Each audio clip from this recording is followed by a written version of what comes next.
안녕하세요. 김정호의 경제TV. 오늘은 오세훈 시장의 재건축 정책 이야기입니다. 문재인 정권이 영원할 것만 같았는데 분위기가 좀 바뀌는 것 같습니다. 서울시장과 부산시장을 야권이 되찾아오다니 실감이 나지 않는군요. 오세훈 시장, 박형준 시장이 제발 잘해서 내년 대선판을 좀 바꿔놓길 바랍니다. 오세훈 시장이 반드시 성공해야 할 것 중에 하나가 서울의 재건축 사업, 이것을 정상화시키는 것입니다.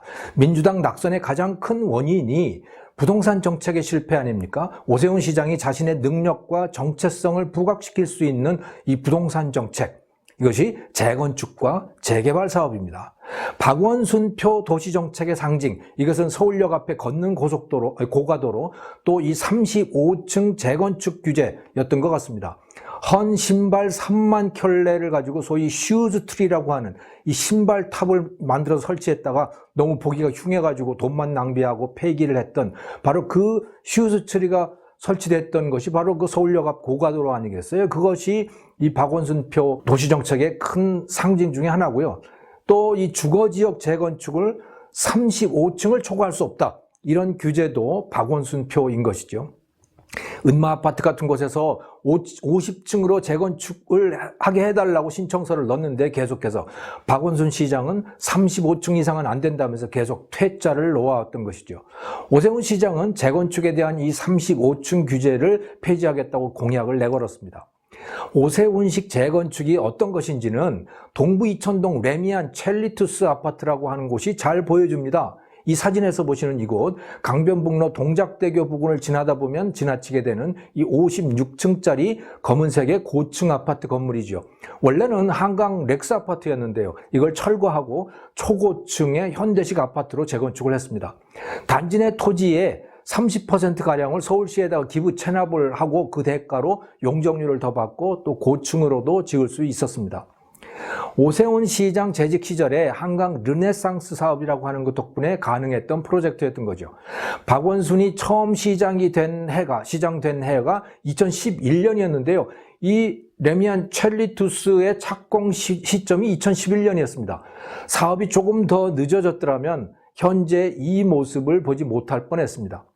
이거 비슷한 경우가 성수동의 트리마제 아파트라고 하는 곳이죠. 그 이후로 서울에서 35층을 넘는 아파트 재건축은 거의 어렵게 됐습니다. 박원순 시장 시절에도 이 35층 규제를 풀어달라고 하는 요구들이 끊임없이 터져나왔었죠. 민주당 측 시의원 중에서도 이 도시공학 박사인 정재웅 의원 같은 사람이 이 규제를 풀라고 공개적으로 요구를 하기도 했습니다. 이 옆으로 펼쳐가지고 저층 2동을 짓는 것보다 그걸 합쳐서 고층 1개 동으로 짓는 것이 여러 가지 면에서 좋다는 것이죠. 하지만 박원순 시장은 35층 규제가 헌법 같은 것이다, 그래서 풀 수 없다, 이렇게 강변을 했었습니다. 시민들의 뜻을 반영한 규제이기 때문이라는 거예요. 그런데 이 규제, 35층 규제를 헌법에 비유하는 것은 사실은 어불성설입니다. 규제를 만드는 과정 자체가 사실은 비민주적이었어요. 이 규제는 2030 서울 플랜이라고 하는 이름의 서울 도시 기본 계획에 들어있는데요. 2013년 말에 완성이 됐습니다. 이 2030 서울 플랜이라고 하는 것이 말이죠. 문제는 이 35층 규제 같은 이런 중요한 규제, 서울 시민의 재산권을 심각하게 제한하는 이 규제가 서울시 의회의 의결도 거치지 않은 채 시행됐다는 겁니다. 이 표에서 드러나듯이 서울시 의회로부터는 의견 청취한 것이 전부예요. 물론 기본계획에다가 이런 규제를 넣는 것이 불법은 아니지만 도시 기본계획으로 이런 사안을 처리하는 것은 사실은 일종의 월권입니다. 서울시장이 월권을 했던 것이죠. 불법이라고까지 말할 수는 없는 것이지만 35층 규제 같은 이런 결정적 규제라면요, 당연히 조례로서 해야 되는 것이고 그 조례라고 하는 것은 서울시 의회의 의결을 거치는 것이 옳습니다. 박원순 시장은 그런 내용을 소위 전문가라고 하는 사람들과 시민 대표라고 하는 사람들의 의견만을 들어서 결정을 한 거예요. 이 소위 시민 대표 또는 전문가라고 하는 사람들, 이 사람들은 아마도 대부분은 박원순 진영의 그 좌파 진영 운동가들이었을 가능성이 매우 높습니다. 민주당 소속 정재웅 서울시 의원은 이렇게 얘기를 해요. 이 35층 규제가 의회를 통과할 수 없으니까, 조례로 만들면 의회를 통과를 시켜야 되는데 그걸 통과할 수 없으니까 박원순 시장이 기본계획 같은 일종의 꼼수로 처리한 것이다. 이렇게 서울경제신문과의 인터뷰에서 밝혔습니다. 35층 규제는 서울 시민의 전반적인 의견이라기보다 박원순 진영, 좌파 운동권 진영의 취향일 가능성이 큽니다. 소위 도시농업이라고 하는 것을 한다면서 박원순 시장이 그랬었잖아요. 그래가지고 빌딩 숲 사이에다가 벌을 쳤어요. 참 말도 안 되는 일을 한 것이죠. 또 세종문화회관 앞에다가 벼를 심어놓고 논농사를 짓는다면서 뭐 이런 걸 했어요. 도시농업. 뭐 거의 같은 맥락으로 보입니다, 이것이. 박원순 시장은 이 35층 규제와 주거정비지수제라고 하는 것으로 강남 재건축을 거의 완벽하게 봉쇄해버렸어요. 사실 같은 용적률이라면 고층일수록 동간 간격이 넓어지게 돼요. 그래서 거기에 사는 사람들도 개방감을 가지지만 인근을 지나가는 사람들도 훨씬 개방감이 생겨요. 훨씬 덜 답답하게 되는 것이죠. 1층에 더 많은 개방 공간이 생겨나기 때문에 그런 것입니다.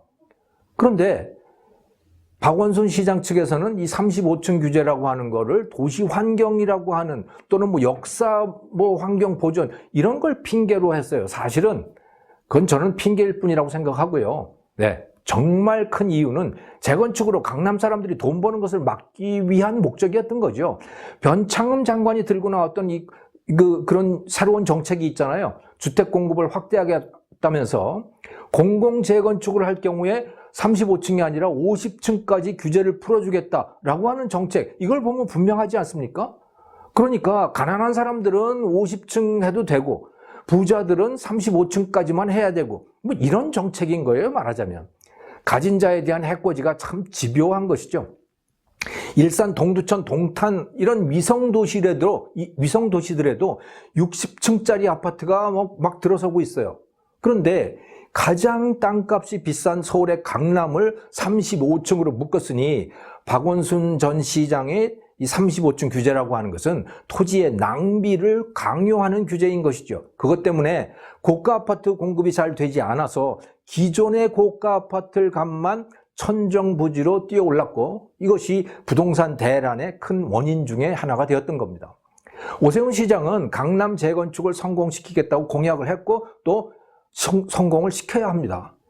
빌딩 숲속에서 벌이나 치고 벼농사나 짓겠다는 박원순식의 정책으로는 서울의 주택 문제, 도시 문제를 해결할 수가 없습니다. 소비자들이 원하는 양질의 주거지를 많이 공급할 수 있어야 집값을 낮출 수가 있는 겁니다. 신도시의 주택이 모두 중저가 위주로만 공급되고 있는 상황에서 강남 서초 지역의 이 고급 주택들이 가격은 재건축을 통해서만 누그러뜨릴 수가 있는 것입니다.